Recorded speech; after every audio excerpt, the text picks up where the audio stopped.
Hello friends, स्वागत आहे तुमचं माझ्या चॅनलवरती. फ्रेंड्स, तुम्हाला जर व्हिडिओ आवडला तर व्हिडिओला लाईक करा, चॅनलला सबस्क्राईब करा आणि बेल आयकॉन दाबायला विसरू नका. आज रविवार, सुट्टीचा दिवस म्हणजे सर्व काही निवांत. पण रिया आणि रुपेशच्या रूममध्ये मात्र सकाळी सकाळीच वादाला सुरुवात झाली. वाद एवढा वाढला की त्याचा आवाज रूम बाहेर पडून सासूबाईंच्या कानावर गेला.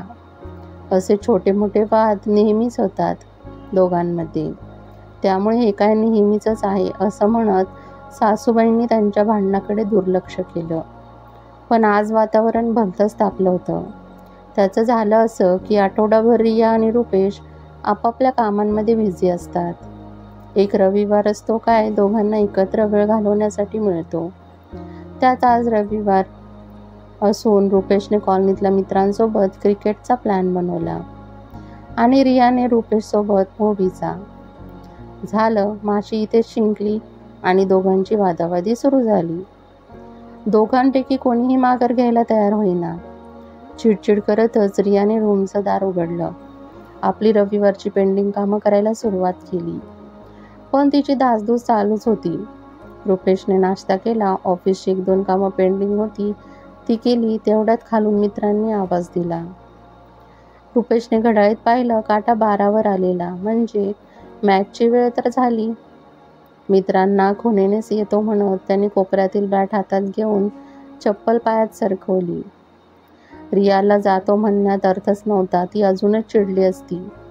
त्याने आईला हळूच खुणावलं आणि तिथून पळ काढला. रियाच्या नजरेतून हे काही सुटले नाही. ती आणखीनच भडकली. माझ्यापेक्षा याला मित्र आणि तो क्रिकेट प्यारा आहे का? तर ठीक आहे, मीही माझा प्लॅन रद्द करणार नाही. अकेले ही सही पर मूवी तो आज देखेंगे, असं म्हणत तिने मनाशी निर्धार केला.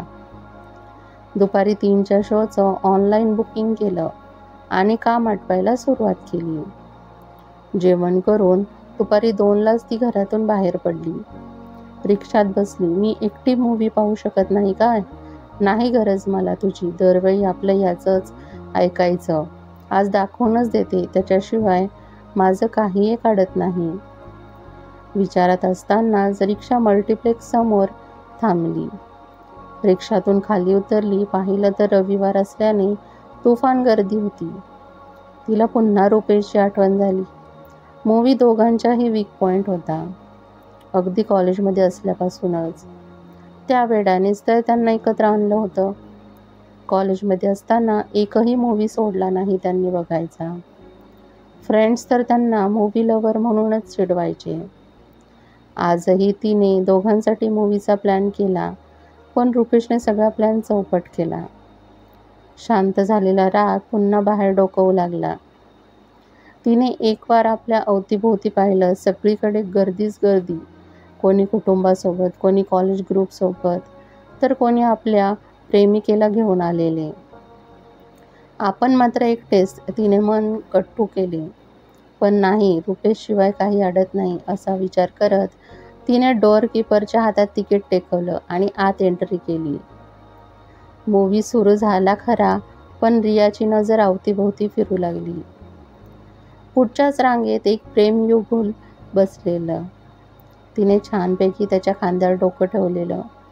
रियाला कसंकसंच झालं. रुपेशच्या आठवणीची तीव्रता वाढू लागली. मूव्हीमध्ये तिचं लक्ष नव्हतं. हळूहळू तिची अस्वस्थता वाढू लागली. तशी ताटकन उठली. इंटरव्हलपर्यंतही न थांबता ती तडक थिएटरच्या बाहेर पडली. रुपेशशिवाय असं पहिल्यांदाच ती एकटीने मूव्ही पाहायला आली होती. रागाच्या भरात आपण वेड्यासारखे वागायला नको होतं. आता ती स्वतःलाच दोष देऊ लागली. काय गरज होती त्याच्याशी वाद घालायची? एक दिवस तर तो मित्रांसोबत गेला तर कुठे बिघडलं? नेहमीच काय त्याने माझ्या मागे मागे फिरावं का? चुकलंच माझं, उगाच वाद घातला त्याच्याशी. आत्ताच्या आत्ता घरी जाते. मला घरी नाही पाहिलं तर काळजी करत बसेल. तिने रिक्षाला हात केला. गणेशनगर म्हणत ती रिक्षात बसली. रुपेशची इकडे काही वेगळी परिस्थिती नव्हती. बॉलिंगसाठी मैदानात उतरला खरा, पण त्याचं लक्ष खेळाकडे मुळीच नव्हतं. उगाच रियाशी भांडलो. एकच तर दिवस तिला माझ्यासोबत घालवायला मिळतो. त्याची सुरुवातही मी अशी भांडणाने केली. तो स्वतःवरच चिडला. हातातून बॉल फेकला. तो नेमका समोरच्या नाकावर. मित्र ओरडले, ए रुप्या, लक्ष कुठे आहे तुझं? रुपेश भानावर आला. तब्येत ठीक नसल्याचं कारण सांगत तो तिथून सटकला. तो थेट घरी पोहोचला. पाहतो तर रिया घरात नाही. आईने सांगितलं ती रागावून एकटीच गेली आहे मूव्ही पाहायला. बापरे, भलती चिडलेली दिसती रिया. त्याने तिला फोन लावला. रिंग वाजली. रियाने फोन पाहिला. रुपेशचा कॉल पाहून ती खुश झाली. पण हे काय, फोन उचलणार इतक्यात फोन ऑफ झाला. रियाने कपाळाला हात लावला. वाद घालण्याच्या नादात फोन चार्ज केलाच नाही. रुपेश फोन करतोय, फोन लागला नाही तर तो टेन्शनमध्ये येईल. आधीच टेन्शनने BP हाय होतो त्याचा. देवा, उगाच घराबाहेर पडले मी. कुठून दुर्बुद्धी सुचली मला. रिया रडकुंडीला आली. डोळ्यातल्या पाण्याला तिने बाहेर पडण्यापासून रोखलं. विचारांमध्ये गुंग असतानाच रिक्षाला मागून जोरात धडक बसली. सुसाट येणारा कारवाला रिक्षावर धडकला. त्या धक्क्याने रिया पुढे फेकली गेली. तिच्या डोक्याला मार बसला. हातापायाला खरचटले. रिक्षावाल्यालाही लागलं. आसपासच्या माणसांनी त्यांना दवाखान्यात नेलं. या सगळ्या प्रकारात खूपच उशीर झाला. थोडं बरं वाटल्यावर रिया घरी निघाली. फोन आधीच बंद झालेला, त्यामुळे रुपेशशी संपर्क साधता येईना. तिने रिक्षा केली आणि निघाली घरी जायला. रिया अजून आली नाही म्हणून रुपेश चांगलाच टेन्शनमध्ये आला. सोसायटीच्या आवारातच तो फेऱ्या मारत होता. किती उशीर झालाय, कुठे राहिली ही? त्यात तिचा फोनही लागेना. उगाच मनात शंकांचं काहूर माजलं. बस झालं, आता पोलिसात तक्रार करायला हवी, असा विचार करून सोसायटीतून बाहेर पडणार इतक्याच त्याच्यासमोर रिक्षा थांबली.